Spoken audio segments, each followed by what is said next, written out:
मण्डली यहाँ सबैजनालाई प्रभु यीशु ख्रीष्टको नाममा जय मसीह। हामी फेरि पनि आजको यो बिहानी परमेश्वर जो हाम्रो जीवित परमेश्वर हुनुहुन्छ उहाँको आराधना गर्नलाई हामी यसरी भेला भएका छौँ। अनि यो समय हामी हाम्रो परमेश्वर जो अति नै पवित्र हुनुहुन्छ हामी उहाँको नाउँलाई हामी यस ठाउँमा हामी उचाल्नेछौँ। भजन सङ्ग्रह 99 को 1 देखि 9 सम्म लेखिएको खण्डबाट म पढिदिन चाहन्छु। यहाँ यसरी लेखेको हामी पाउँछौँ भजन सङ्ग्रह 99 को 1 देखि 9 सम्म। परमप्रभुले राज्य गर्नुहुन्छ, जाति जातिहरू कम्पायमान होउन्, उहाँ करुबरका बीचमा विराजमान हुनुहुन्छ। पृथ्वी हल्लियोस्, परमप्रभु सियोनमा महान हुनुहुन्छ र उहाँ सबै जातिहरूमाथि सर्वोच्च हुनुहुन्छ। तिनीहरूले तपाईँको महान र भय मान्नुपर्ने नाउँको प्रशंसा गरून्। उहाँ पवित्र हुनुहुन्छ, राजा सर्वशक्तिमान हुनुहुन्छ, उहाँ न्याय मन पराउनुहुन्छ। तपाईँले निष्पक्षता स्थापित गर्नुभएको छ र तपाईँले याकुबमा न्याय र धार्मिकता सम्पन्न गर्नुभएको छ। परमप्रभु हाम्रा परमेश्वरको नाउँ उच्च पार र उहाँको पावदानमा आराधना गर। उहाँ पवित्र हुनुहुन्छ। मोसा र हारुन उहाँका पुजारी मध्येका थिए र परमप्रभुको पुकारा गर्ने मध्येका सामुएल थिए। तिनीहरूले परमप्रभुको पुकारा गरे र उहाँले तिनीहरूलाई जवाफ दिनुभयो। उहाँले बादलको खामोबाट तिनीहरूसित बोल्नुभयो। उहाँले तिनीहरूलाई दिनुभएको कानुन र विधिहरू तिनीहरूले पालन गरे। हे परमप्रभु हाम्रा परमेश्वर, तपाईँले तिनीहरूलाई जवाफ दिनुभयो। तपाईँ इजरायलीहरूका निम्ति क्षमाशील परमेश्वर हुनुहुन्थ्यो, यद्यपि तपाईँले तिनीहरूका दुष्ट कामहरूको बदला पनि दिनुभयो। परमप्रभु हाम्रा परमेश्वरको नाउँ उच्च पार र उहाँको पवित्र पर्वतमा उपासना गर, किनकि परमप्रभु हाम्रा परमेश्वर पवित्र हुनुहुन्छ। यहाँनिर भजन लेखकले कसरी किन हामीले परमेश्वरको आराधना गर्नुपर्ने भन्ने विषयमा उसले खुलस्त पारेका छन्। त्यो चाहिँ कि हाम्रो परमेश्वर पवित्र हुनुहुन्छ, उहाँ सामर्थ्य हुनुहुन्छ, अनि यसकारण हामीले उहाँको प्रशंसा अनि आराधना गर्नुपर्ने। कतिचोटि हामीलाई यस्तो खालको विचार लाग्छ कि कसरी हामीले पाएको आशिषहरू कारण हामी प्रभुलाई हामी धन्यवाद हामीले चढाउनुपर्छ। तर वचनले स्पष्ट गरी कसरी बनेको छ, त्यस जाति जसलाई मैले मेरो प्रशंसा गरून् भनेर मेरो निम्ति मैले बनाएँ। अनि यहाँनिर 3टा पदमा हामी देख्छौँ, 3 पदमा, 5 पद र 9 पदमा। 3 पदमा तिनीहरूले तपाईँको महान र भय मान्नुपर्ने नाउँको प्रशंसा गरून्, किनकि उहाँ पवित्र हुनुहुन्छ। 5 पदमा परमप्रभु हाम्रा परमेश्वरको नाउँ उच्च पार र उहाँको पावदानमा आराधना गर, किनकि उहाँ पवित्र हुनुहुन्छ। 9 पदमा परमप्रभु हाम्रा परमेश्वरको नाउँ उच्च पार र उहाँको पवित्र पर्वतमा उपासना गर, किनकि परमप्रभु हाम्रा परमेश्वर पवित्र हुनुहुन्छ। आउनुहोस् कुनै पवित्र परमेश्वरलाई हामी यस ठाउँमा हामी अल्ग्याउनेछौँ। एकमात्र सृष्टिकर्ता महिमा तपाईँलाई।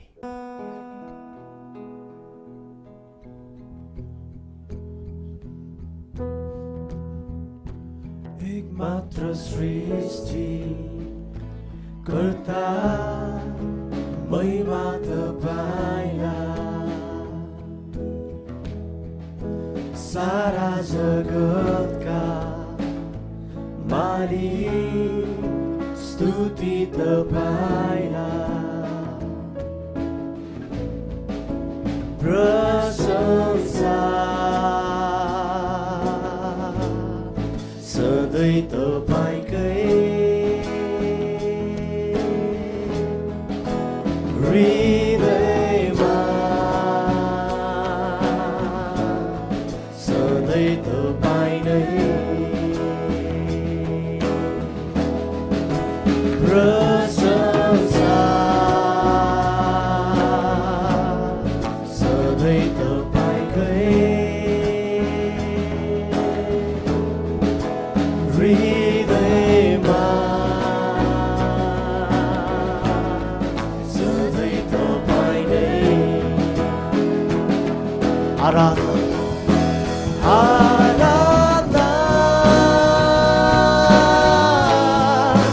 गर्छु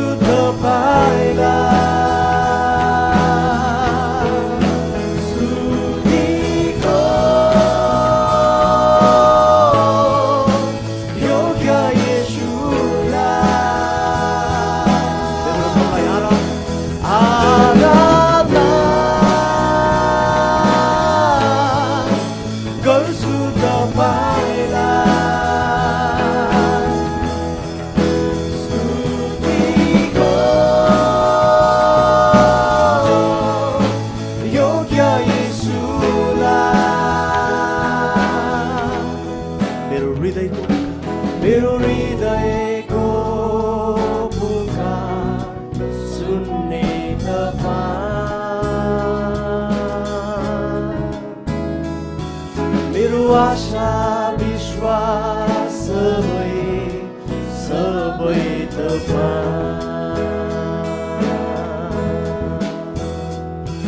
मेरो हृदयको पुकार सुन्ने तपाईँ मेरो आशा विश्वास सबै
मेरो आशा विश्वास सबै तपाईँ मेरो हृदयको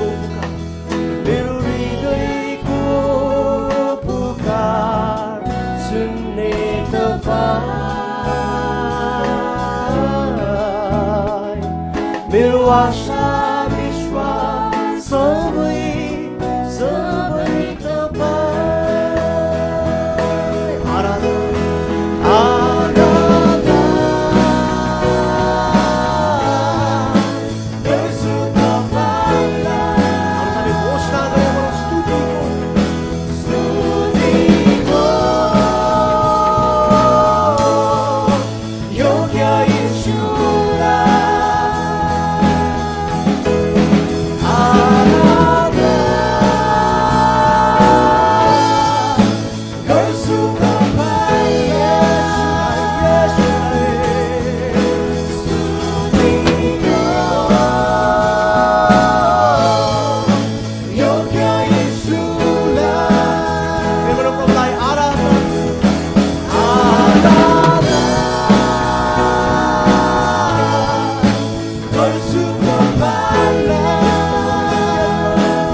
हामी स्वरको लागि प्रभुलाई हामी धन्यवाद गर्छौँ।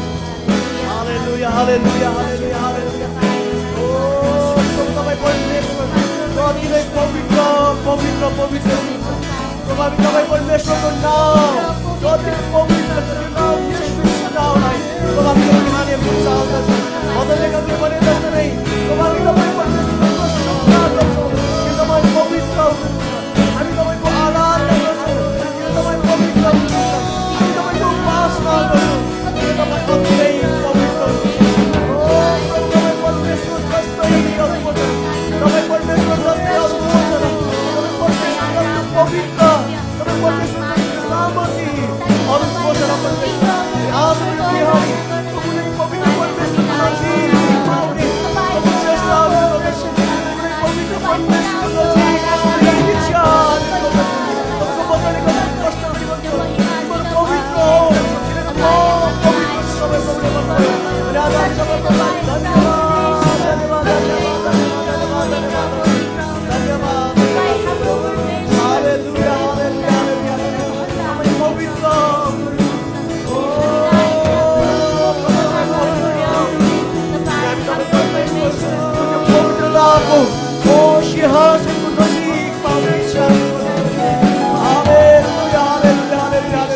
परमेश्वर तपाईँ पवित्र हुनुहुन्छ। तपाईँको मात्रै आराधना गर्नुपर्छ। तपाईँ मात्रै योग्य परमेश्वर। यसै हामी तपाईँको आराधना गर्छौँ। Hallelujah, hallelujah, hallelujah.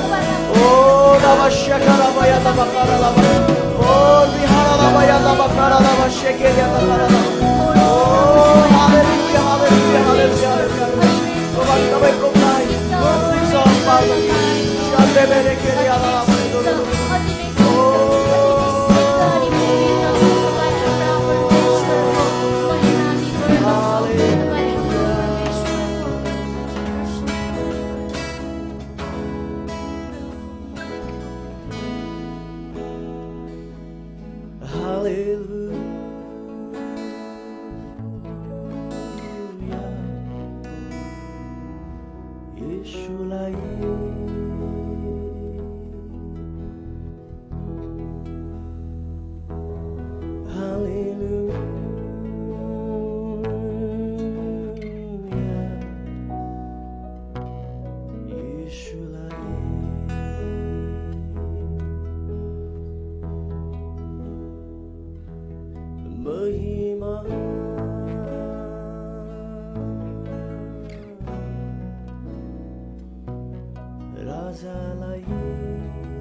चार जीवित प्राणीहरूले स्वर्गमा नथामिकन उनीहरू यसो भनिकन प्रभुको आराधना गरिरहेका छन्। पवित्र पवित्र पवित्र परमेश्वर, सर्वशक्तिमान परमेश्वर जो हुनुहुन्थ्यो, हुनुहुन्छ र हुनुहुन्छ, उहाँले सदा सर्वदा राज्य गर्नुहुन्छ। स्वर्गमा लाखौं अनि करोडौं स्वर्गदूतले नथामिकन उनै पवित्र परमेश्वरको सिंहासन अगाडि बसिकन उनीहरूले परमेश्वरको आराधना गरिराखेका छन्। उनीहरूले परमेश्वरको त्यो पवित्रतालाई देखेर उहाँको पवित्रताको बयान नगरिकन उनीहरू रहन सक्दैन। उनीहरूले भनिराखेका छन्, पवित्र पवित्र पवित्र सर्वशक्तिमान परमेश्वरले राज्य गर्छन्। आउनुहोस् तपाईँ हामी पनि उनै पवित्र परमेश्वरको नजिकमा नै जानेछौँ। येशू ख्रीष्टको रगतमा तपाईँ र म किनिएको कारणले गर्दाखेरि अझ परमेश्वर ती स्वर्गदूतहरू जस्तै हामी परमेश्वरको उपस्थितिमा गइकन प्रभुलाई हामीले उहाँ पवित्र हुनुहुन्छ भन्ने कुरोलाई स्पर्श गरिकन उहाँलाई हामीले यो कुरो घोषणा गर्न सकेका छौँ। उनीहरूले प्रभुलाई भन्नेछौँ, पवित्र पवित्र पवित्र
प्रभुलाई होसना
स्वर्गदूतले जस्तै आउनुहोस् हामी परमेश्वरलाई समय दण्डवत गर्नेछौँ। हामी जहाँ जहाँ छौँ आउनुहोस् हामी यही आराधनाको भावमा हामी प्रभुको नजिकमा गइकन प्रभुलाई भन्नेछौँ, प्रभु तपाईँ पवित्र हुनुहुन्छ। प्रभुलाई भनौँ, प्रभु तपाईँको नजिकमा आउने योग्यको पनि म छैन, तर तपाईँले आफ्नो पुत्र येशू ख्रीष्टको रगतले तपाईँको नजिकमा यो आउने अवसर दिनमा खाइरहनु। आउनुहोस् हामी हाम्रो मुखहरू खोलिकन प्रभुलाई भनौँ, हाम्रो हातहरू उचाल्दै प्रभुलाई भनौँ, प्रभुलाई दण्डवत गर्दै प्रभुलाई भनौँ, प्रभु तपाईँ मात्रै पवित्र हुनुहुन्छ। ओ प्रभु तपाईँ मात्रै पवित्र हुनुहुन्छ। तपाईँ मात्रै आराधना र प्रशंसाका योग्यका परमेश्वर हुनुहुन्छ। हामी तपाईँको नजिकमा आउँछौँ।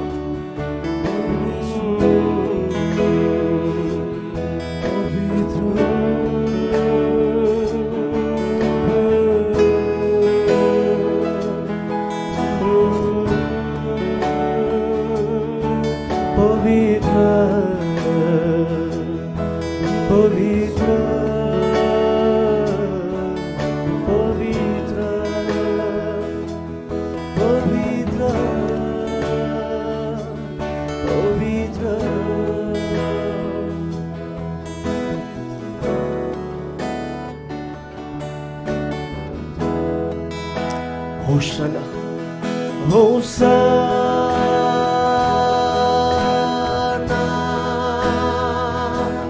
Hosanna,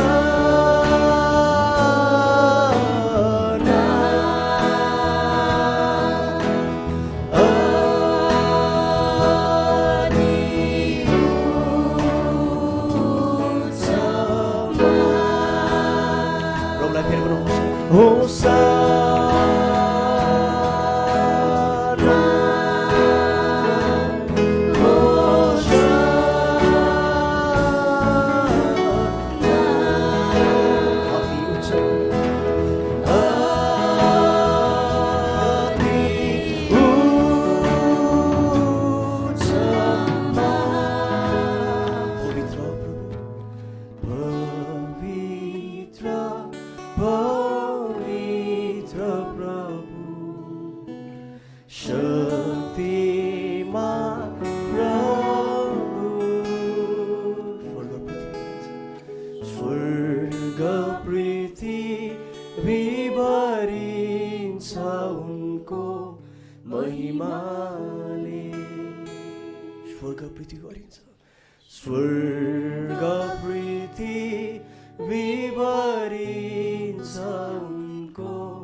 तपाईँ पवित्र परमेश्वरको अगाडि आउने इच्छा हामी गर्छौँ प्रभु।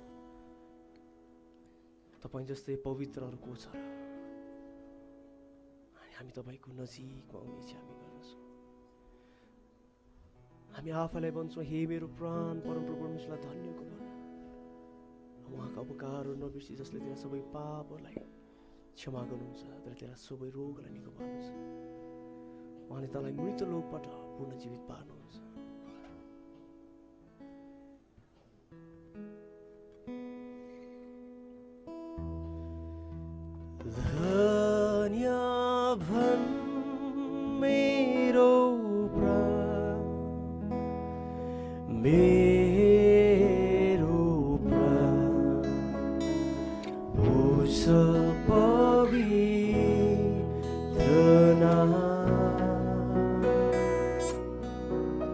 कहिले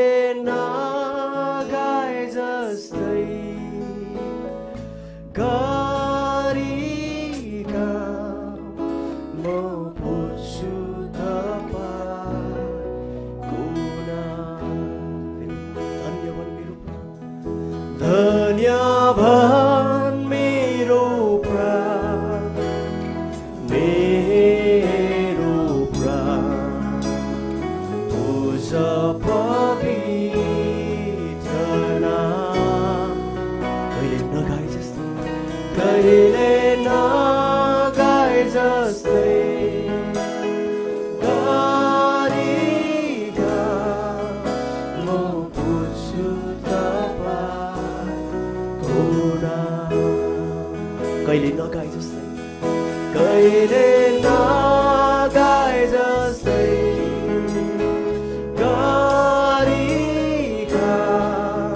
म बुझ्छु तपाईको कुरा।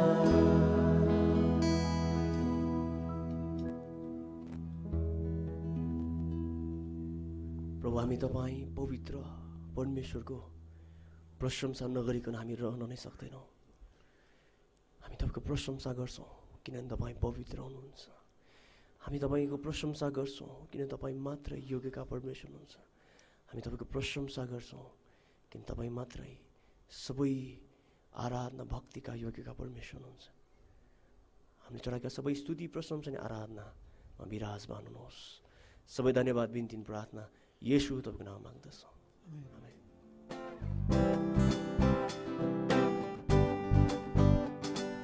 म बुझ्नेछु सारा हृदयले प्रशंसा गर्छु सारा शक्तिले म खोज्नेछु सारा समय म पछ्याउँछु सबै बाटो म दिन्छु मेरो सबै आराधना म दिन्छु मेरो सबै प्रशंसा तपाईँलाई आराधना गर्छु तपाईँ मात्र प्रशंसाको योग्य म दिन्छु मेरो सबै आराधना म दिन्छु मेरो सबै प्रशंसा तपाईँलाई आराधना गर्छु तपाईँ मात्र प्रशंसाको योग्य।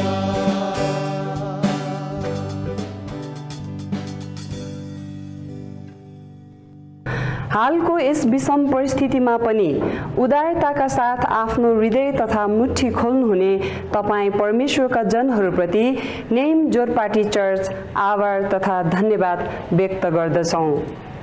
मण्डलीको नियमित खर्चहरू जस्तै घर भाडा, बत्ती, पानी, टेलिफोन इत्यादिहरूको पूर्तिको लागि तपाईँ हामीले मण्डलीमा दिने दशांश तथा स्वेच्छा भेटी बाहेक मण्डलीको अरू कुनै पनि आर्थिक स्रोतहरू छैन। त्यसैले हरेक शनिबार आआफ्नो घर घरमा हुने आराधना सङ्गतिमा भेटी तथा दशांशहरू सङ्कलन गर्नुहुन साथै उठाइएका भेटी तथा दशांशहरू मण्डली अफिसमा उपलब्ध गराइदिनु हुन अनुरोध गर्दछौँ। आउनुहोस् हामीहरूले उठाइएका भेटी र दशांशहरूको लागि हामी प्रार्थना गरौँ। परमेश्वर पिता, हामी यस समय तपाईलाई धन्यवाद चाहँदछौँ आजको यो विशेष विश्राम दिनको लागि। तपाईँ परमेश्वरले हामीलाई सबै अवस्था र परिस्थितिहरूमा तपाईँले हामीलाई आफ्नो अनुग्रहमा तपाईँले बचाउँदै जोगाउँदै तपाईँले ल्याउनु भएको छ। तपाईँको त्यो महानताको लागि, तपाईँको त्यो महान प्रेमको लागि हामी धन्यवाद चाहँदछौँ।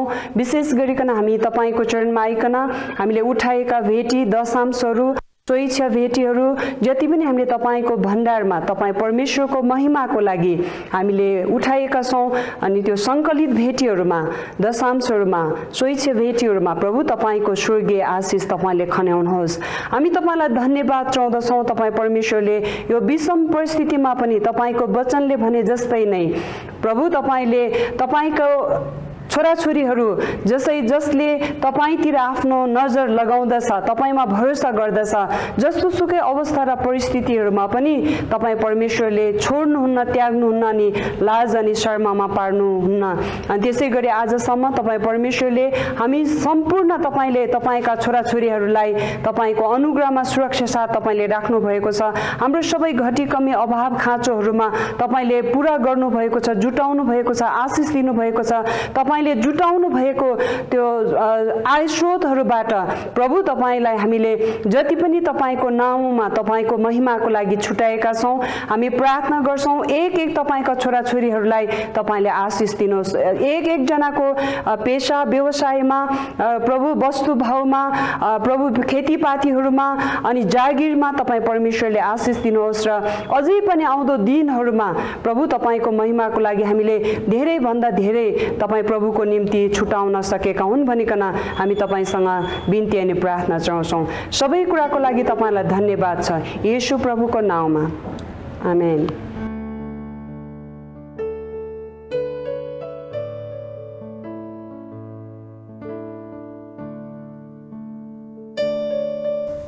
हुन्छ, सबैजना जो जति यो अनलाइन मार्फत युट्युब फेसबुकबाट हेरिराख्नु भएको छ तपाईँहरू सबैजनालाई मेरो तर्फबाट जय मिसी। हामी आज फेरि पनि हामी गएको हप्ता हामीले रोमीहरूलाई पावल प्रेरितको पत्रबाट हामीले हेरिराखेका थियौँ। त्यही पत्रबाट हामी हेर्नेछौँ। रोमी 1को 1देखि 5सम्ममा आज हामी यसलाई सँगै मिलेर पढ्नेछौँ। तपाईँहरूसँग बाइबल छ भने तपाईँले आफ्नो बाइबल खोल्न सक्नुहुन्छ अनि हामी सबैजना एकै स्वरमा, हामी आफ्नो ठाउँमा एकै स्वरमा हामी सबैजना मिलेर यो खण्डलाई हामी पढ्नेछौँ। रोमी 1को 1देखि 5। आउनुहोस्। म पावल येशू ख्रीष्टको दास, प्रेरित हुनलाई बोलाइएको र परमेश्वरको त्यस सुसमाचारको निम्ति अलग गरिएको हुँ, जुन सुसमाचार उहाँले अघिबाटै आफ्ना अगमवक्ताद्वारा पवित्र धर्मशास्त्रमा प्रतिज्ञा गर्नुभएको थियो। यो सुसमाचार परमेश्वरका पुत्रको विषयमा हो, जसको जन्म शरीर अनुसार दाउदको वंशबाट भएको थियो। येशू ख्रीष्ट हाम्रा प्रभु मरेकाहरूबाट पुनरुत्थान भएर पवित्रताको आत्मा अनुसार शक्तिमा परमेश्वरका पुत्र ठहरिनुभयो। उहाँका नाउँको खातिर विश्वासद्वारा आउने आज्ञा पालन सबै जातिहरूका बिचमा ल्याउनलाई हामीले उहाँद्वारा अनुग्रह र प्रेरितको काम पाएका छौँ। यो परमेश्वरको वचन हो। आउँछ हामी प्रार्थना गरौँ।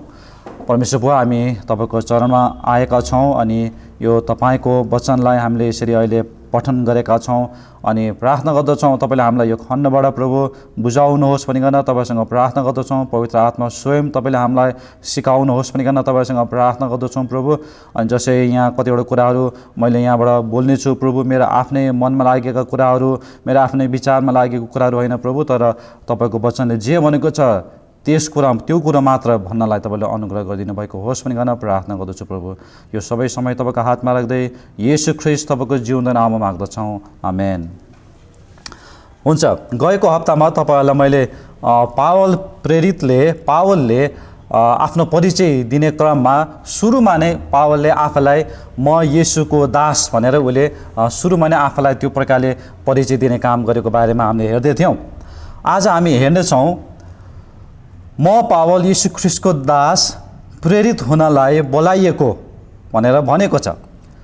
पावल येशू ख्रीष्टको दास, साथसाथै पावलले आफूलाई के भनेको छ भने आफ्नो बोलावटको सम्बन्धमा म चाहिँ प्रेरित हुँ, म चाहिँ प्रेरित हुनलाई बोलाइएको हुँ भन्ने प्रकारले पावलले दाबी गरेर आफ्नो प्रेरितपनलाई पावलले यहाँनिर उल्लेख गरेको पाउँछौँ। अब प्रेरित भन्ने बित्तिकै हाम्रो दिमागमा आउने र हामीले प्राय सम्झिने चाहिँ हाम्रा येशूका 12जना चेलाहरू जो थिए उनीहरूलाई हामी सम्झने गर्छौँ, किनकि प्रभु येशूले आफ्ना 12जना चेलाहरूलाई पनि उहाँहरूलाई सुरुमा प्रभु येशूले प्रेरित भनिकन प्रभु येशूले सम्बोधन गर्नुभयो। हामीले यो कुरालाई हामीले बाइबलमा हामी सुसमाचारको पुस्तकमा पाउँछौँ। मत्ती 10 अध्यायमा कसरी आफ्ना चेलाहरूलाई प्रभु येशूले प्रेरित भनिकन बोलाउनु भएको कुरो पाउँछौँ। लुका 6 अध्यायमा हामी यो कुरा पाउँछौँ। लुका 9 अध्यायमा यो कुराहरू पाउँछौँ कि कसरी प्रभु येशूले आफ्ना 12जना चेलाहरूलाई प्रेरित भनिकन सम्बोधन गरेर उनीहरूलाई प्रेरित भनेर बोलाउनु भयो र उनीहरूलाई प्रेरित भनिकन नामकरण गर्नुभएको कुरोहरू हामी पाउँछौँ। अनि यसकारण यहाँनिर एउटा प्रश्न के आउँछ भन्दाखेरि अब येशूका 12जना चेलाहरूमा त पावल त थिएन, अनि कसरी पावलले आफूलाई प्रेरित भन्न सक्यो त भन्ने एउटा प्रश्न आउन सक्छ। अब यसको लागि चाहिँ हामीले प्रेरित 1को हामीले 21 र 22 खण्डमा हामीले हेऱ्यौँ भने प्रेरित 1:21 र 22मा हामीले पढ्दाखेरि राम्रै हुन्छ। प्रेरित 1:21-22मा यसरी लेखेको छ, यसकारण हाम्रा साथमा रहने मानिसहरूमध्ये यस्तो एकजना छान्नु आवश्यक छ जुन व्यक्ति प्रभु येशू हाम्रा बिचमा रही भित्र बाहिर गर्नुहुँदा सधैँ हामीसँग थियो, अर्थात् यस्तो व्यक्ति जो यूहन्नाको बप्तिस्मादेखि लिएर उहाँ हामीबाट उभो लगिनु भएको दिनसम्म हामीसँग थियो, त्यो मानिस हामीसँगै उहाँको पुनरुत्थानको साक्षी हुनुपर्छ। अनि यहाँनिर चाहिँ कसरी यहूदा इस्करियोतको मृत्यु भइसकेपछि उसले आत्महत्या गरिसकेपछि एउटा अर्को व्यक्तिलाई छान्ने क्रममा चाहिँ कसरी छान्ने भन्ने कुरोहरू गर्दाखेरि उनीहरूले यहाँनिर कतिवटा कुराहरू ल्याएको कुरो पाउँछौँ। अनि यसबाट के हामी निष्कर्ष निकाल्न सक्छौँ भन्दाखेरि प्रेरित हुनका लागि त्यो व्यक्ति पठाइएको हुनु पर्यो, तर त्योभन्दा अझ मुख्य कुरो चाहिँ प्रेरित हुनको लागि चाहिँ त्यो व्यक्तिले पुनरुत्थान हुनुभएको येशूलाई उसले देखेको हुनु पर्यो। यो चाहिँ एउटा एकदमै मुख्य मापदण्ड प्रेरित हुनका लागि चाहिँ। अनि यो मुख्य मापदण्डमा टेकेर पावलले भन्न सकेको छ कि म चाहिँ प्रेरित हुँ भनेर पावलले त्यो प्रकारले भन्न सक्यो। अनि पावलले यो कसरी हामी कहाँनिर पावलले भनेको छ र किन पावलले यसरी भन्न सक्यो भनेर भन्दाखेरि पावलको जीवन परिवर्तन भएको घटना हामी सबैलाई थाहा छ। दमस्कसको बाटोमा पावलसँग कसरी प्रभु येशू त्यहाँनिर जम्का भेट गर्नुभयो अनि त्यहाँनिर पावलले प्रभु येशू ख्रिस्टसँग जम्का भेट गरेपछि नयाँ जीवन पाउने काम पावलले गर्यो। अनि त्यसपछि भनेको छ तल खण्डतिर गइकन कसरी हनन्या भन्ने दमस्कसको प्रभुको एकजना जन गइकन पावलको लागि प्रार्थना गर्छ, पावलमाथि हात राखेर प्रार्थना गर्छ अनि त्यसपछि पावलले पवित्र आत्माको भरपुरी पायो भनेर त्यो घटना हामी त्यहाँनिर पाउँछौँ। यो प्रेरित 9 अध्यायमा हामी यो घटना हामी यहाँनिर पाउँछौँ। अनि यसकारण पावलले त्यहाँनिर नयाँ जन्म पाउने काम गरेको घटना यहाँनिर जब हामी पाउँछौँ त्यति बेला परमेश्वरले हनन्यालाई भन्नुभएको थियो कि पावल के हुनेछ, कस्तो पावलको लागि परमेश्वरले के योजना बनाउनु भएको छ भन्ने सम्बन्धमा प्रेरित 9:15मा भनेको छ कि प्रभुले तिनलाई अर्थात् हनन्यालाई भन्नुभयो, जाओ किनकि अन्य जातिहरू राजाहरू र इस्राएलका सन्तानका सामुन्ने मेरो नाउँ प्रचार गर्न तिनी छानिएका मेरा एक पात्र हुन्, किनकि मेरो नाउँको खातिर तिनले कति कष्ट भोग्नुपर्छ सो म तिनलाई देखाउने छु। अनि पावलको सम्बन्धमा यो कुरो हनन्यालाई भनिएको थियो। अनि पावल आफैले पनि कोरिन्थलाई लेखेको पत्रमा पावल आफैले पनि भनेको छ मैले येशूलाई देखेको छु, अर्थात् पुनरुत्थान हुनुभएको येशूलाई मैले देखेको छु। त्यसपछि कोरिन्थकै अर्को खण्डमा पावलले भन्दछ कि प्रेरितहरूमध्ये म सबैभन्दा तुच्छ र बेसमयमा पाएको भनिकन उसले आफ्नो बारेमा यो प्रकारले लेखेको हामी पाउँछौँ। अनि कसरी गलातीको पत्रमा पनि हामीले हेऱ्यौँ भने कसरी उसले येशू ख्रिस्टबाट उसले प्रकाश पाएको कुरो अनि येशू ख्रिस्टबाट पाएको कुरोहरू दिएको कुरोहरू त्यहाँ लेखिएको छ। अनि कसरी पत्रुस चाहिँ खतनावालहरूको निम्ति हो भने म चाहिँ बेखतनावाल अर्थात् अन्य जातिहरूको निम्ति म सेवकाको लागि बोलाएको हुँ भनेर त्यो प्रकारले लेखेको छ। अनि पावलले आफ्नो पत्रहरूमा विभिन्न ठाउँहरूमा के आफ्नो प्रेरितको कुरालाई उसले त्यहाँनिर पुष्टि गर्ने काम गरेको हामी पाउँछौँ। र यो कुरो चाहिँ पावल प्रेरित हो भन्ने कुरालाई पावल स्वयं आफैले मात्र होइन, तर पहिलो पत्रुस 3:15 र 16मा पहिलो पत्रुस 3:15 र 16मा हामीले यो खण्डलाई पढ्दाखेरि अझ राम्रो होला। हामी पल्टाउनेछौँ। पहिलो पत्रुस 3:15 र 16मा यसरी लेखेको छ। पहिलो पत्रुस 3:15 र 16मा माफ गर्नुहोस्, यो पहिलो पत्रुस होइन, यो दोस्रो पत्रुस हुनुपर्छ। यो दोस्रो पत्रुस 3:15 र 16, पहिलो पत्रुस होइन, दोस्रो पत्रुस 3:15 र 16मा हाम्रा प्रभुको धैर्यलाई मुक्ति चाहिँ ठान हाम्रा प्रिय भाइ पावलले पनि उनलाई दिएको बुद्धि अनुसार तिमीहरूलाई यही कुरा लेखे। उनका सबै पत्रहरूमा पनि उनले यी कुराहरूको उल्लेख गरेका छन्। तिनमा कुनै कुनै कुराहरू बुझ्न कठिन छन् र अशिक्षित र चञ्चल मानिसहरूले यी कुराहरूलाई अरू धर्मशास्त्रहरूलाई जस्तै उल्टा पुल्टा पार्छन् र आफ्नै विनाश ल्याउँछन्। पत्रुस जो चाहिँ प्रभु येशू सँगसँगै हिँडेको व्यक्ति, पत्रुसले पावलको प्रेरितपनलाई पुष्टि गर्ने काम उसले यहाँनिर गरेको छ।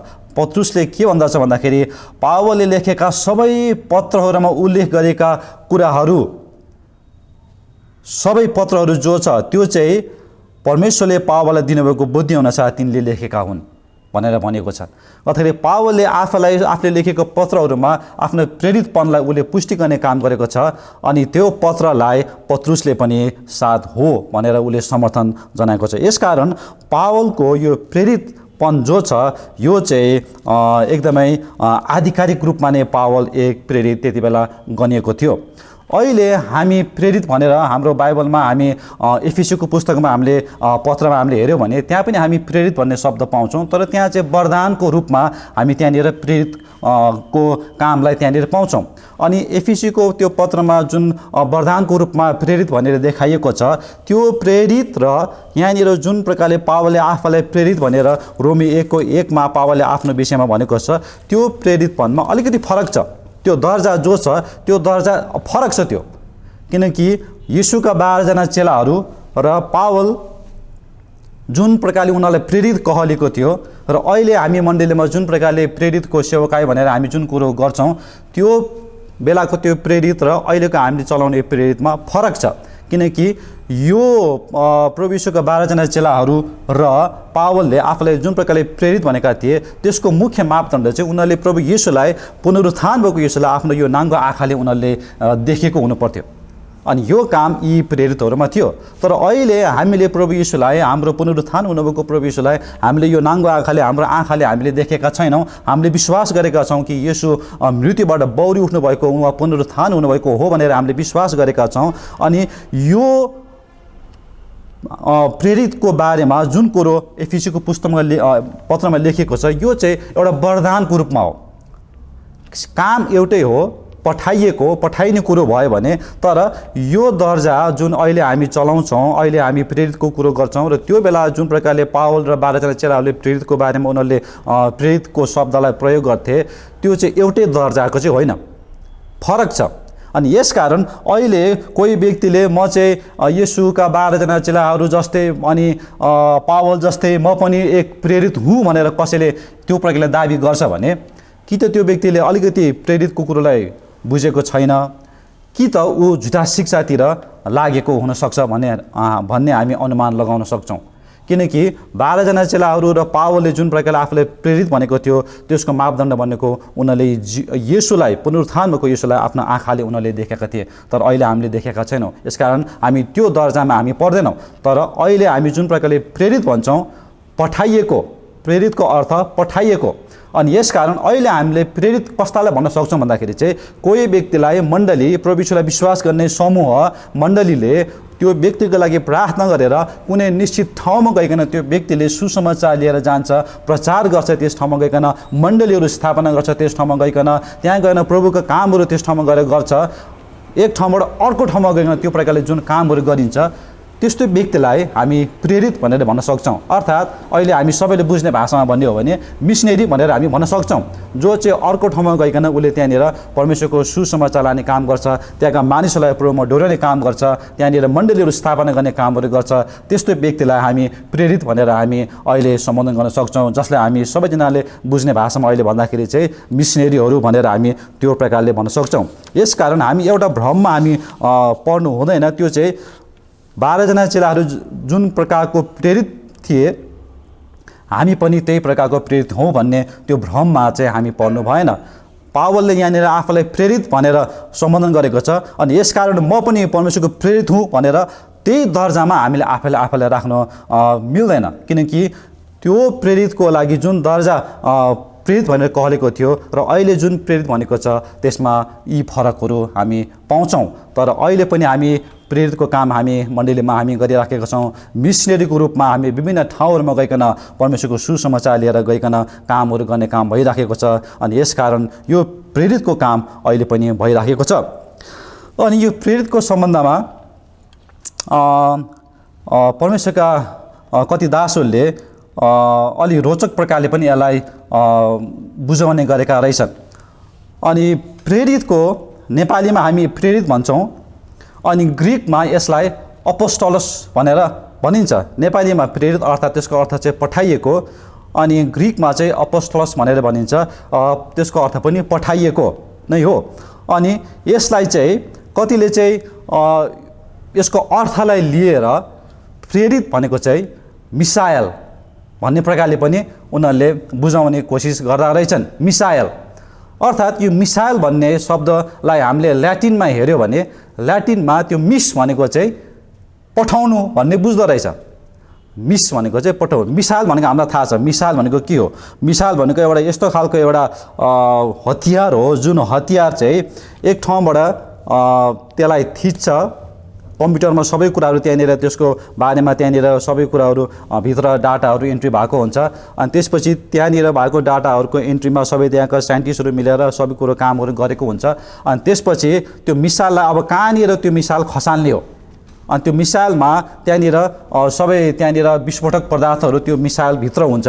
अनि कहाँनिर त्यो मिसाइल गएर हान्नुपर्ने हो, कुन निशानामा जानुपर्ने हो, त्यो निशानाको सबै कुराहरू त्यहाँनिर उनीहरूले त्यो डाटाहरू त्यहाँनिर भरेको हुन्छ कम्प्युटरमा। अनि त्यसपछि सबैजनाको सल्लाहमा त्यहाँनिर उनीहरूले त्यो मिसाइललाई पठाउनलाई उनीहरूले कम्प्युटरको एउटा की थिचेर सेन्ड गरिदिन्छ। अनि त्यसपछि त्यो मिसाइल उडेर निशानातिर गइकन त्यहाँनिर उसले गर्नुपर्ने विस्फोटको कामहरू त्यहाँनिर गर्छ। त्यो अर्थमा प्रेरितलाई पनि कतिले मिसाइल भनेर बुझाउने गर्दा रहेछन्। अनि यसकारण मिसाइल पनि एक ठाउँबाट अर्को ठाउँमा गएर त्यसले काम गर्छ र कोही त्यसको पछाडि कोही मान्छेहरू त्यहाँनिर हुन्छन्। त्यही अर्थमा प्रेरितको काम पनि त्यस्तै नै हो। प्रेरित पनि कोही मण्डलीले विश्वासीहरूको जमातले त्यो व्यक्तिको लागि प्रार्थना गरेर कुनै ठाउँमा त्यो व्यक्तिलाई पठाउँछ, अनि त्यो व्यक्ति त्यहाँ गइकन त्यहाँनिर परमेश्वरको काम त्यहाँनिर गर्छ, परमेश्वरको सुसमाचार लिएर जान्छ, अनि त्यस ठाउँमा गएर काम गर्छ। यसकारण प्रेरित अर्थात् मिसायल जस्ता प्रेरितहरू भएर जब हामी परमेश्वरको काममा अघि बढ्छौँ त्यसले धेरै ठुला ठुला कामहरू गर्न सक्छ। पावललाई हामीले विचार गऱ्यौँ भने पावल एउटा यस्तो खालको प्रेरित थियो जसलाई चाहिँ अहिले मिसाइल भनेर जो हामीले मैले भर्खर तपाईँलाई भने त्यो प्रकारको एउटा मिसाइल चाहिँ हाम्रो पावल थियो। जुन जुन ठाउँमा पावल गयो त्यो ठाउँमा हलचल मच्यो। जुन जुन ठाउँमा पावल गयो थियो त्यो ठाउँमा पावल गएको ठाउँमा त्यहाँनिर त्यो ठाउँ नै त्यो त्यहाँका मानिसहरूले व्यक्त गरेको शब्द नै संसारलाई उलट पुलट पार्ने भनेर ती शब्दहरू चलाएको छ। भनेपछि पावल गइकन जुन जुन ठाउँमा पावल गयो र जुन जुन ठाउँमा उसले गइकन त्यहाँनिर सुसमाचार प्रचार गर्ने कामहरू गर्यो त्यो ठाउँमा उथल पुथल भयो, त्यो ठाउँमा उलट पुलट हुने काम भयो, त्यो ठाउँमा हलचल मच्चियो। अर्को घटना हामी पाउँछौँ कि प्रेरित 16 अध्यायमा कि कसरी झेलखानमा पावल र सिलास थिए, अनि उनीहरू प्रार्थना गर्दै उनीहरू स्तुति प्रशंसा गर्दै थिए, अनि भनेको छ त्यहाँनिर भूकम्प गयो। यसकारण पावल जहाँ जहाँ जान्थ्यो एउटा मिसालको रूपमा उसले त्यहाँनिर काम गर्यो। पावल गएको ठाउँबाट पावल फर्किँदाखेरि त्यो ठाउँ जस्ताको त्यस्तो भएन। जसरी मिसाइल कुनै ठाउँमा खस्छ भने त्यो मिसाइल खसेपछि त्यो ठाउँमा विस्फोट हुन्छ, अनि त्यो विस्फोट भइसकेपछि त्यो ठाउँ पहिला जस्तो थियो त्यस्तै हुँदैन, फरक हुन्छ। त्यसको असरहरू प्रभावहरू त्यस ठाउँमा हामी देख्छौँ। पावल पनि एउटा मिसाइलको रूपमा जुन जुन ठाउँमा गयो त्यो ठाउँमा उलट पुलट भयो, उथल पुथल भयो, भूकम्प गयो। अनि यसकारण आज नेपालमा पनि यस्ता खालका मिसाइलहरू, नेपालमा पनि यस्ता खालका प्रेरितहरूको अति नै खाँचो छ। जहाँ जहाँ हामी यो मिसाइलको रूपमा प्रेरित भएर हामी जान्छौँ ती ठाउँहरूमा हामीले उलट पुलट ल्याउनु परेको छ। ती ठाउँहरूमा हामीले उथल पुथल मचाउनु परेको छ। ती ठाउँहरूमा हामीले भूकम्प ल्याउनु परेको छ। अनि यो काम कसरी हुन्छ? यो काम तब हुन्छ जब तपाईँ र म हामी आफैलाई येशूको दास बनाएर प्रेरितको काममा एउटा मिसाइल जस्तो भएर हामी जान्छौँ। अनि जब यो प्रकारले हामी अघि बढ्छौँ यो देशमा हामी अचम्महरू उदेका कामहरू हामी गर्न सक्छौँ। हामी धेरैपल्ट हाम्रो देश नेपालको बारेमा हामी कुरा गर्छौँ, अनि हाम्रो आफ्नो देशको बारेमा कुरा गर्दाखेरि हामीलाई सकारात्मक कुरा भन्दा पनि धेरै हामीलाई नकारात्मक कुराहरू आउँछ। यो सरकार भएन, यसले यस्तो गर्यो उस्तो गर्यो, नेता भएन, यस्तो गर्यो, यो नेता यस्तो फटा नेता, यस्तो भ्रष्टाचारी नेता, यिनीहरूले यस्तो गरे, हामीलाई सबलाई यिनीहरूले डुबाए, भोट बेकार दिएछ, अनेक प्रकारका कुराहरू नेताहरूको विरुद्धमा, देशको विरुद्धमा, अनि कर्मचारीहरू घुसिया कर्मचारी भन्ने खालको हामीले यो देशको सबै कुराहरूतिर हामीले हेऱ्यौँ भने हामीले आशा लाग्दो कुरो कतै पनि हामी आफूले पनि गरेको पाउँदैनौँ र हामी अरूले गरेको पनि हामी सुन्दैनौँ। निराशा र सबै नकारात्मक कुराहरू मात्रै सुन्छौँ। अनि यस्तो देशमा, यस्तो देशलाई, यस्तो प्रकारको यो अवस्था भएको यो देशलाई यसबाट मुक्त गर्ने, यसबाट छुटकारा दिने काम कसले गर्न सक्छ? यसबाट निकाल्ने काम, यो कुराहरूबाट नकारात्मक यो प्रभावबाट, नकारात्मक यो शक्तिबाट छुटकारा दिन सक्ने काम चाहिँ आज तपाईँ र म हामीले गर्न सक्छौँ। हामीले कसरी गर्न सक्छौँ? हामीले आफूलाई येशूको दास बनाएर, येशूको एउटा प्रेरित भएर, एउटा मिसाइल जसरी जुन ठाउँमा खस्छ त्यस ठाउँ त्यस्तै हुँदैन, त्यो प्रकारले प्रभुको एउटा प्रेरितको काम हामीले यस ठाउँमा जब हामी गर्छौँ यो ठाउँ जस्ताको त्यस्तै हुँदैन। यो ठाउँले रूप बदल्छ, यो ठाउँका मानिसहरू परिवर्तन भएर जान्छन्। इङ्ल्यान्डमा जोन वेस्ली भन्ने एकजना परमेश्वरको दास थियो। हामीलाई थाहा छ, तपाईँले धेरै जोन वेस्लीको बारेमा सुन्नुभएको छ। अनि जोन वेस्लीको बारेमा जब भनिन्छ त्यति बेलामा जोन वेस्लीको समयमा इङ्ल्यान्ड एकदमै भ्रष्ट, एकदमै अनैतिक भएको ठाउँ, एकदमै खतम भएको ठाउँ इङ्ल्यान्ड थियो। अनि इङ्ल्यान्ड एउटा एकदमै अब नाश हुन, भस्म हुन आँटेको, एकदमै खतम हुन लागेको अवस्थामा इङ्ल्यान्ड थियो। अनि जोन वेस्ली भन्ने परमेश्वरको दास एउटा मिसालको रूपमा त्यस ठाउँमा ऊ आयो। अनि त्यसपछि जोन वेस्लीले परमेश्वरको वचन अर्थात् परमेश्वरको सुसमाचार लिएर इङ्ल्यान्डभरि ऊ सबै ठाउँमा पुग्यो। कति प्रभुका दासहरूले भन्ने गर्दा रहेछन् कि जोन वेस्लीले आफ्नो जीवनकालभरिमा 80,000 भन्दा पनि बढी प्रवचनहरू प्रचार गरे। अनि इङ्ल्यान्डमा उसले यति धेरै प्रभुको वचन प्रचार गरे। ऊ घोडामा सवार हुन्थ्यो, सबै ठाउँमा गएर उसले परमेश्वरको वचन उसले प्रचार गर्थ्यो। जहाँ पनि पुग्थ्यो उसले परमेश्वरको वचन प्रचार गर्ने काम गर्यो, अर्थात् सुसमाचार उसले सबै ठाउँमा पुर्याउने काम गर्यो। अनि त्यसपछि उसले त्यो गरेको कामको फलस्वरूप भनिन्छ इङ्ल्यान्डले एउटा नयाँ युगमा इङ्ल्यान्ड प्रवेश भयो, जहाँ रक्सी पबहरू भएको ठाउँहरू बन्द भएर गए, अनैतिक काम हुने ठाउँहरू बन्द भएर गए। त्यो ठाउँ इङ्ल्यान्डले नै एउटा नयाँ काँचुले त्यहाँनिर फेर्यो। अनि कति इतिहासकारले भन्दा रहेछन् यदि जोन वेस्ली त्यो समयमा नभएको भए इङ्ल्यान्ड अहिलेको इङ्ल्यान्ड नहुन सक्थ्यो। त्यो प्रकारले कति इतिहासकारहरूले जोन वेस्लीको बारेमा कुरा गर्दा रहेछन्। अनि यो काम कसरी सम्भव भयो? यो काम एकजना व्यक्ति जसले आफूलाई परमेश्वरका हातमा सुम्प्यो, आफूलाई परमेश्वरको दास बनाइकन उसले आफ्नो परमेश्वरको सुसमाचारप्रति इमान्दार भइकन उसले त्यो प्रकारले प्रभुको वचनलाई प्रचार गर्ने काम गर्यो। अनि परमेश्वरको वचनले त्यस ठाउँमा काम गरेर त्यस ठाउँलाई बचाउने काम गर्यो। 1970 को दशकमा नागाल्यान्डमा पनि यस्तै खालको एउटा काम भएको थियो। अहिले नागाल्यान्डलाई त्यहाँनिर धेरै इसाईहरू त्यहाँनिर भएको हामी सुन्छौँ। तर 1970 को दशकमा नागाल्यान्डमा पनि एउटा यस्तो खालको जागृति आयो, जुन जागृति चाहिँ परमेश्वरका यी दासहरूले गर्दाखेरि त्यस ठाउँमा जागृति आयो। त्योभन्दा पहिला नागाल्यान्डको अवस्था त्यहाँनिर झैँझगडा हुने, त्यहाँनिर वेश्याका कामहरू हुने, ड्रग्सका कामहरू त्यहाँनिर धेरै हुने ठाउँहरू। अनि 1970 को दशकमा यस्तो प्रकारको काम त्यहाँ जागृति आयो। त्यो जागृति भइसकेपछि नागाल्यान्डमा यस्तो खालको कामहरू सबै घटेर गए, यस्तो खालको कामहरू बन्द भएर गए। अनि अहिले नागाल्यान्डको बारेमा कुरा गर्दाखेरि नागाल्यान्डलाई एउटा क्रिस्चियन स्टेट भनेर पनि धेरैले चिन्ने गर्छन्। यसकारण परमेश्वरको काम गर्नका लागि जब हामीले आफूलाई येशूको दास बनाएर त्यो मिसाइल जसरी गइकन त्यस ठाउँमा खसेर उसले एउटा विस्फोटको काम गरेर त्यहाँनिर धेरै ठुलो प्रभाव पार्ने काम गर्छ। हामी आफैले पनि प्रभुको सुसमाचार लिएर त्यो प्रकारले प्रभुमा हामी आफूलाई समर्पण गरेर अघि बढ्यौँ भने यो देशमा पनि परिवर्तन आउनलाई धेरै समय लाग्दैन। अनि यस कामको लागि तपाईँ र म हामी येशूको सुसमाचार लिएर यस देशमा हामी अझै अघि बढ्नु परेको छ। धेरै गाउँहरू छन्, धेरै ठाउँहरू छन् जहाँ मानिसहरूले सुसमाचार त सुनेका छन्, तर उनीहरूले सुसमाचार कस्तो सुसमाचार सुनेका छन् त्यो कुराप्रति हामी एकदमै विचारशील हुन परेको छ।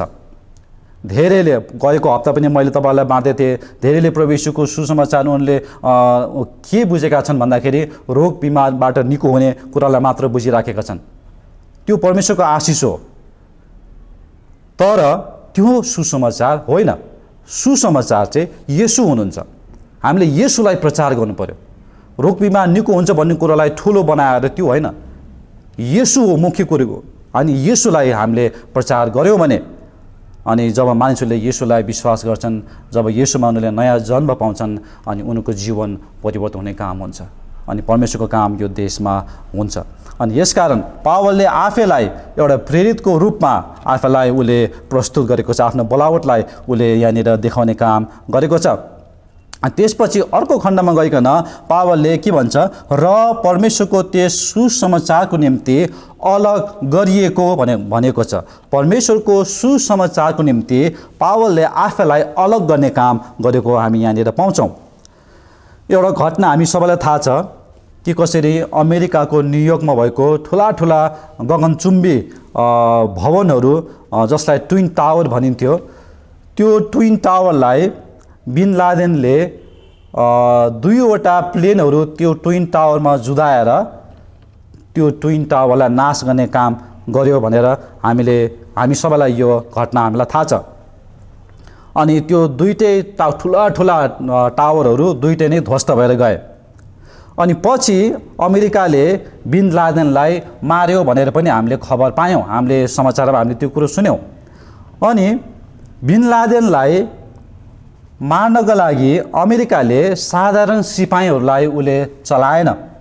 बिन लादेनलाई मार्नको लागि अमेरिकाले एकदमै उच्च प्रकारको तालिम पाएका आफ्ना मानिसहरूलाई उसले चलायो। जो सिपाहीहरू चाहिँ, जो सेनाहरू चाहिँ एकदमै उनीहरू उच्च प्रकारले उनीहरूलाई तालिम दिएको थियो। अनि त्यसपछि उनीहरू यो प्रकारको कामका लागि उनीहरू अलग गरिएका थिए। अनि यस्ता खालका व्यक्तिहरूलाई, यस्ता खालका सेनाहरूलाई चलाएर बिन लादेन कहाँ बसेको छ, के गर्छ, सबै कुराहरू पत्ता लगाएर बिन लादेनलाई खतम गर्ने काम उनीहरूले गर्न सके। अलग गरेको समूहले त्यो काम गर्न सक्यो, जो पाए त्यसले त्यो काम गरेनन्।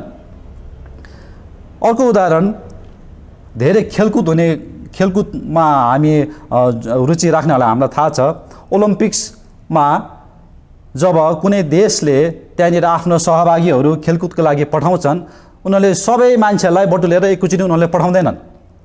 उनीहरूले त्यसबाट छान्छन् सबै को राम्रो छ, कुन खेलमा को व्यक्ति को राम्रो छ, कुन खेलकुदमा कसले राम्रोसँग गर्न सक्छ, त्यो सबै कुरो उनीहरूले छान्छन्। अनि त्यसपछि उनीहरूले कुन खेलको लागि कसलाई हामीले उसलाई खेल्न दिने भनेर उनीहरूले व्यक्तिहरूलाई उनीहरूले अलग अलग गर्छन्। अनि त्यसपछि उनीहरूलाई त्यो कुरामा उनीहरूलाई तालिम दिन्छन्, सिकाउँछन्। अनि गइकन उनीहरूले ओलम्पिकमा उनीहरूले भाग लिने काम गर्छन्। अनि धेरै राम्रा खेलाडीहरूले अनि त्यसपछि तकमाहरू ल्याउने काम पनि उनीहरूले गर्छन्। यसकारण खेलकुदमा एउटा भाग लिन जाँदाखेरि पनि जो पाइ त्यसलाई चलाउँदैन, छानिन्छ, अलग गरिन्छ। जुन समूहमा थियो त्यो समूहबाट त्यो व्यक्तिहरूलाई अलग गरिन्छ। उनीहरूको खाने बस्ने, उनीहरूको अनुशासनको कुराहरू, उनीहरूको त्यो खेलकुदप्रतिको अनुशासनको कुराहरू सबै कुरा उनीहरूलाई सिकाइन्छ, अलग गरेर उनीहरूलाई त्यो काम गराइन्छ। अनि यसकारण जब उनीहरूले त्यो सबै कुराहरू उनीहरूले गर्छन्, अनि त्यसपछि उनीहरूले राम्रोसँग आफ्नो खेलकुदमा उनीहरूले राम्रो गर्न सक्यो भने उनीहरूले तकमा पनि पाउने काम गर्छ। अनि यसकारण यहाँनिर पावलले भन्दछ कि म चाहिँ सुसमाचारको निम्ति म चाहिँ अलग गरिएको हुँ, सुसमाचारको लागि अलग गरिएको हुँ भनेर पावलले आफैले भन्दछ। अनि सुसमाचार त सुसमाचार, फेरि सुसमाचारमा पनि कसलाई सुसमाचार लाने भन्ने कुरामा अझ त्यसमा पनि पावललाई अलग गरिएको हामी पाउँछौँ। अनि पावलको मुख्य काम चाहिँ अन्य जातिहरू कहाँ चाहिँ पावलले गइकन सुसमाचार प्रचार गर्नु थियो। अनि हामीले कसरी अघि पनि हामीले हेर्दै थियौँ कि कसरी जब पावलले प्रभु येशूलाई जब उसले विश्वास गर्यो, उसको नयाँ जन्म भयो, त्यति बेलामा पावलको बारेमा त्यहाँनिर भनेको कुरा हामी पाउँछौँ कि अन्य जातिहरूको बामा गइकन सुसमाचार सुनाउने लिएर जाने भन्ने कुरो। तर अन्य जातिहरूमा सुसमाचार लाने काम चाहिँ पावलले पहिला गर्नुभन्दा अघि चाहिँ पत्रुसले गर्यो। प्रेरित 10 अध्यायमा हामी यो घटना पाउँछौँ कि कसरी पत्रुसले कैसरियामा, जो चाहिँ एक अन्य जाति सहर थियो, त्यहाँनिर कैसरियामा पत्रुसले कर्नेलियस भन्ने एकजना रोमी कप्तान र उसका आफन्त र साथीभाइहरूलाई चाहिँ त्यहाँनिर सुसमाचार उसले सुनाउने काम गर्यो।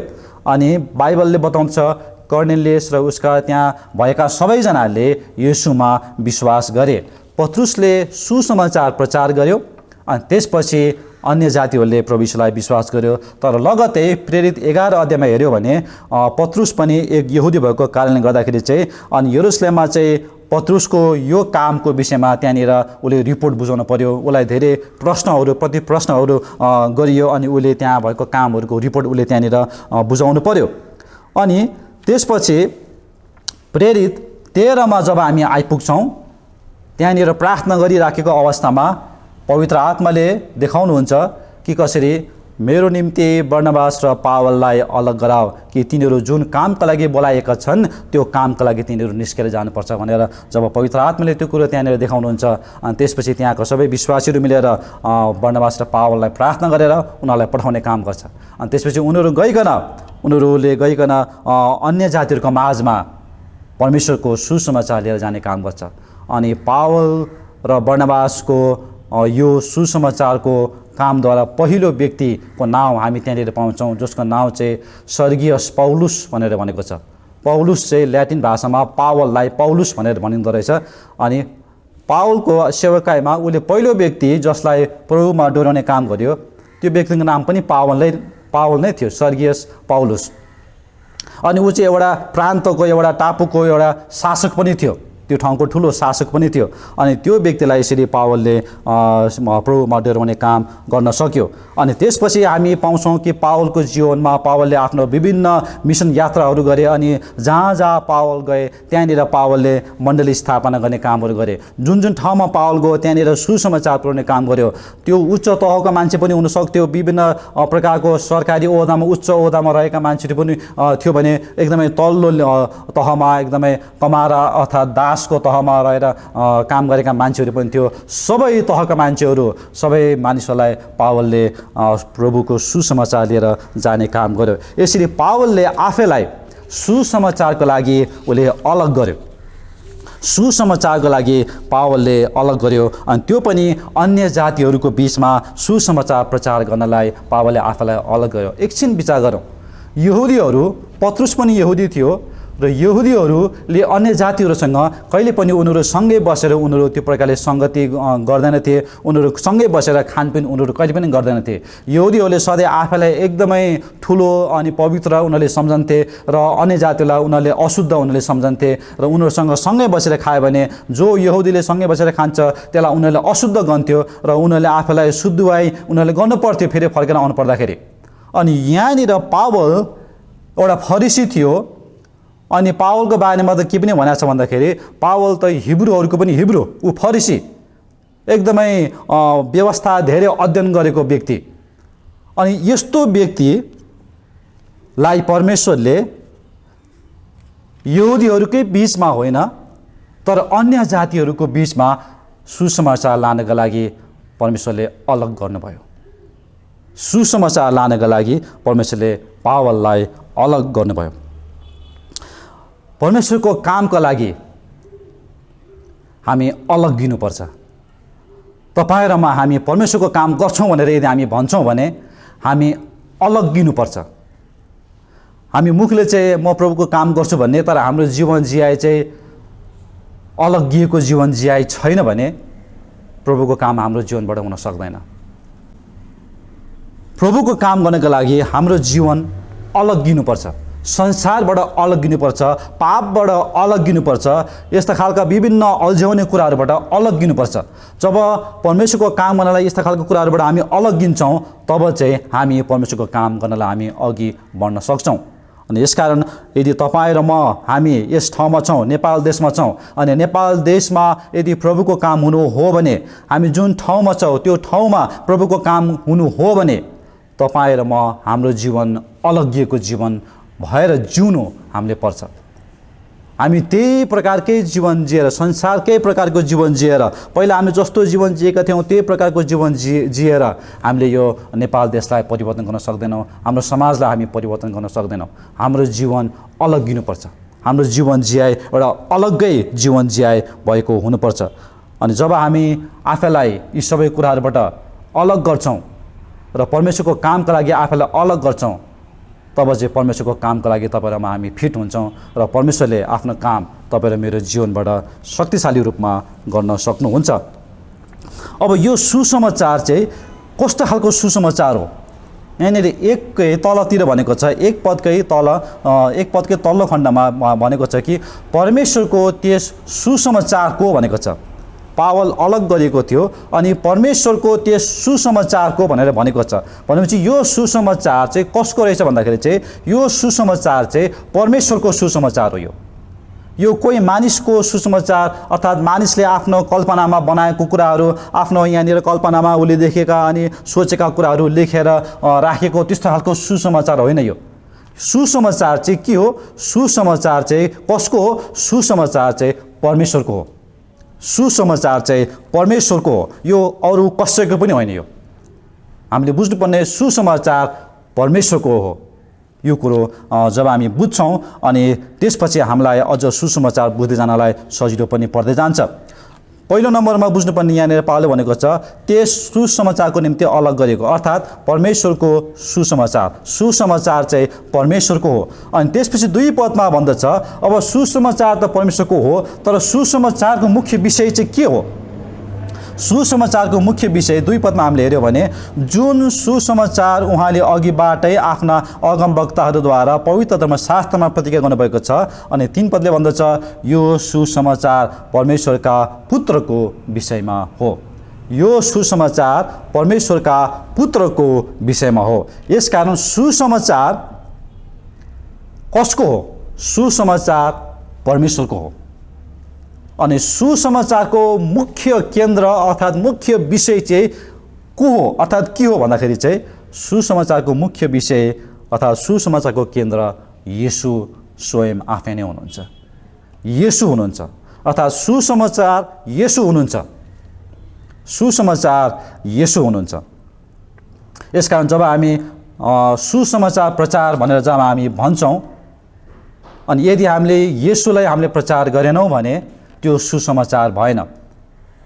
यदि हामी भन्छौँ तपाईँको रोग निको हुन्छ, तपाईँले येशूलाई विश्वास गर्नुभयो भने, तपाईँलाई जे पनि समस्या छ तपाईँ त्यो समस्याबाट एकदमै तपाईँले छुटकारा पाउनुहुन्छ भनेर यदि हामीले त्यो प्रकारले सुसमाचारलाई प्रचार गऱ्यौँ भने हामीले सुसमाचार प्रचार गरिराखेका छैनौँ। रोग बिमार निको हुने कुरोलाई ठुलो प्रकारले हामीले एकदमै देखाइराखेका छौँ, त्यो सुसमाचार होइन। भूतात्माबाट निको हुने कुरो ठुलो रूपमा हामीले देखाइराखेका हुन्छौँ, त्यो सुसमाचार होइन। कुनै समस्याबाट छुटकारा पाउने कुरोलाई हामीले ठुलो रूपमा देखाइराखेका हुन्छौँ, त्यो सुसमाचार होइन। अनि त्यो रोग बिमार निको हुने कुरो, भूतात्माबाट छुटकारा पाउने कुरो, कुनै समस्याबाट हामीले समाधान खोज्ने कुरो चाहिँ त्यसको लागि माध्यम चाहिँ येशू मात्रै हुनुहुन्छ, येशू त्यसको लागि माध्यम हुनुहुन्छ भन्ने प्रकारले हामीले देखायौँ भने त्यो सुसमाचार भएन। सुसमाचार चाहिँ येशू, मुख्य चाहिँ येशू हो। येशूलाई विश्वास गर्नु हो। येशू मुख्य रूपमा येशू हुनुहुन्छ। रोग बिमार निको हुने कुरो चाहिँ दोस्रो तेस्रोमा आउँछ। यो भन्दै गर्दाखेरि हामी क्रिस्चियनहरू चाहिँ एकदमै रोगी बिरामी भएर बस्नुपर्छ त्यो मैले भन्नु खोजेको होइन। प्रभुले हामीलाई निको पार्नुहुन्छ, यो शक्ति उहाँमा छ। हाम्रो रोग बिमार, हाम्रो सबै जे जति बिमारहरू छन् उहाँले निको पार्न सक्नुहुन्छ। भूतात्माबाट उहाँलाई छुटकारा दिनुहुन्छ। यो तर मैले भन्नु खोजेको मुख्य रूपमा सुसमाचार जब हामी प्रचार गर्छौँ हामीले येशूलाई हामीले प्रचार गर्नुपर्छ। येशूलाई हामीले प्रचार गर्नुपर्छ। येशू तपाईँ र मेरो लागि के बन्नुभयो त्यो कुरालाई हामीले प्रचार गर्नुपर्छ। येशूले कसरी पापको दासत्वमा परेकाहरूलाई प्रभु येशूले अनन्त जीवन उहाँले दिनुहुन्छ। अनि यो कुरो कहाँनिर सम्भव छ भन्दाखेरि यो कुरो चाहिँ येशूमा सम्भव छ भन्ने कुरो, सुसमाचार चाहिँ येशूमा छ भन्ने कुरो हामीले बताउन सक्नुपर्छ। समय जाँदैछ, म यसमा एउटा कुरो तपाईँलाई भनेर म आजलाई यहाँ शेष गर्छु। पछि हामी फेरि पनि यो खण्डलाई हामी अघि हेर्दै जानेछौँ। यहाँनिर भनेको छ 2 पदमा जुन सुसमाचार उहाँले अघिबाटै आफ्ना अगमवक्ताद्वारा पवित्र धर्मशास्त्रमा प्रतिज्ञा गर्नुभएको छ। पवित्र धर्मशास्त्रमा प्रतिज्ञा गर्नुभएको छ, अर्थात् परमेश्वरको यो सुसमाचार जसको मुख्य विषय चाहिँ येशू ख्रीष्ट स्वयं हुनुहुन्छ, त्यो येशू ख्रीष्टको सम्बन्धमा चाहिँ कहाँ उल्लेख गरेको छ? येशू ख्रीष्टको सम्बन्धमा पवित्र धर्मशास्त्रमा अर्थात् बाइबल जो तपाईँ र मेरो हातमा छ, यो बाइबलमा उल्लेख गरिएको छ। अब एकछिन विचार गरौँ, पवित्र धर्मशास्त्रमा उल्लेख गरेको छ भनेर यहाँनिर भनेको छ। धेरैपल्ट अहिले पनि कतिपल्ट यो फेसबुकहरू तपाईँले हेर्नुहुन्छ, मैले पनि फेसबुक हेर्ने गर्छु, अनि मैले कतिजनाले पोस्ट गरेको देख्छु कि कसरी अरू ग्रन्थहरूमा पनि येशू ख्रिस्टको बारेमा, येशू ख्रिस्टको बलिको बारेमा त्यहाँनिर उल्लेख गरेको छ भनेर त्यो प्रकारको पोस्टहरू म देख्छु। र अनि अरू ग्रन्थहरूमा पनि बलि यस्तो हुनुपर्छ भनेर अनि त्यो कुरोले चाहिँ त्यो येशूलाई देखाएको हो। अनि येशूको बारेमा त खालि यहाँ मात्र होइन, अरू ग्रन्थमा पनि भनेको छ भन्ने प्रकारले त्यो प्रकारका कुराहरू सुन्ने गरिएको छ। तर यहाँनिर भनेको कुरो के भन्दाखेरि 2 पदमा येशूको बारेमा पवित्र धर्मशास्त्रमा प्रतिज्ञा गरेको छ।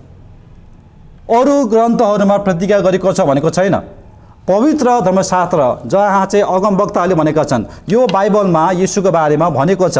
अनि यो बाइबलमा बाहेक अरू ठाउँमा भनेको कुरोको हामीलाई त्यसको कुनै पनि आधिकारिकता हुँदैन। येशूको बारेमा भनेको कुरो चाहिँ बाइबलले यदि येशू ख्रिस्टको बारेमा भनेको छ भने त्यो नै आधिकारिक कुरो हो। यदि हामीले अरू ग्रन्थहरूले येशूको बारेमा भनेको कुरालाई आधिकारिक रूपमा हामीले लिन थाल्यौँ भने त्यसपछि हामीले येशूलाई अरू देवी देवता समान हामी हेर्न थाल्छौँ। तर येशू अरू देवी देवता समान हुनुहुन्न, उहाँ एकमात्र परमेश्वर हुनुहुन्छ। अरू ग्रन्थहरूमा यदि हामीले येशूलाई यदि हामीले हेर्न थाल्यौँ, खोज्न थाल्यौँ भने हामीले येशूलाई अरू देवी देवता समान हामीले उहाँलाई हेरिराखेका हुन्छौँ। कतिले येशू कश्मीरमा आएर उहाँले धेरै कुराहरू सिकेर जानुभयो। यता भारततिर आइकन येशूले धेरै कुराहरू आफ्नो युवा अवस्थामा धेरै कुराहरू सिकेर जानुभयो। अनि त्यसपछि अनि यरुसलेममा अर्थात् आफ्नो देशमा गइकन उहाँले त्यो प्रकारले नैतिक कुराहरू ठुला कुराहरू गर्न सक्यो भनेर भनेको छ। यी सबै कुराहरूको बारेमा यहाँनिर पावलले उल्लेख गरेको छैन। पावलले भन्दछ कि येशूको बारेमा पवित्र धर्मशास्त्रमा भनेको छ। अनि पवित्र धर्मशास्त्र भनेको यो बाइबल हो। यो बाइबलमा येशूको बारेमा भनेको छ। यो भन्दा अन्य ठाउँहरूमा, अन्य पुस्तकहरूमा, अन्य ग्रन्थहरूमा यदि हामीले येशूलाई खोज्छौँ भने हामीले येशूलाई पाउँदैनौँ। हामीले त्यहाँनिर अर्कै सुसमाचार पाउँछौँ, अर्कै येशू हामी पाउँछौँ, जुन चाहिँ बाइबलले भनेको येशू होइन। अनि यसकारण हामी अरू ग्रन्थहरूले यस्तो भनेको छ, अरू ग्रन्थहरूमा पनि येशूको बारेमा यसरी भनेको छ भन्ने भ्रमतिर हामी नलगाउँ। हामीले त्यो गऱ्यौँ भने हामीले अर्कै येशू पाउँछौँ। हामीले येशू, बाइबलको येशूलाई हामीले एकदमै तल्लो स्तरमा हामीले पुर्याइराखेको हुन्छौँ। अनि बाइबल धर्मशास्त्रमा पावलले यहाँनिर भनेको छ येशू जो सुसमाचार हुनुहुन्छ, येशूको बारेमा चाहिँ यो पवित्र धर्मशास्त्रमा लेखिएको छ। आजको वचनलाई म यति नै राख्छु। अर्को समय हामी फेरि पनि 3 पददेखि लिएर हामी हेर्दै जानेछौँ। अनि यसरी हामी रोमीको पत्रलाई हामी सबैजना सँगै मिलेर हेर्नेछौँ। हुन्छ, सबैजनालाई धन्यवाद। हामी एउटा छोटो प्रार्थना गरौँ। परमेश्वर बुवा, हामी तपाईँलाई धन्यवाद दिन्छौँ। तपाईँको अनुग्रहमा यसरी तपाईँले हामीलाई आफ्नो वचनबाट सिकाइराख्नु भएको छ अनि हामी तपाईँलाई धन्यवाद दिँदछौँ। प्रभु येशू, अनि तपाईँ पवित्र आत्मा स्वयंले नै प्रभु हामीलाई बुझाउनुहोस्। प्रभु कतिवटा कुराहरू कसरी भन्नुपर्ने हो प्रभु मलाई आउँदैन प्रभु आज नै, अनि पवित्र आत्मा तपाईँले नै बुझाइदिनुहोस् भनिकन हामी तपाईँसँग प्रार्थना गर्दछौँ प्रभु। र तपाईँको वचनलाई हामीले ठिक प्रकारले हामीले बुझ्न सकेका हौँ प्रभु। धन्यवाद प्रभु। यो समय तपाईँको हातमा राख्दै येशू ख्रिस्ट तपाईँको नाम माग्दछौँ, आमेन। हुन्छ, सबैजनालाई जय मसीह। साथै प्रभु येशू ख्रिस्टको अनुग्रह, परमेश्वर पिताको प्रेम अनि पवित्र आत्माको सङ्गति हामी सबैजनासँग सदा सर्वदा रहोस्। आमेन, आमेन।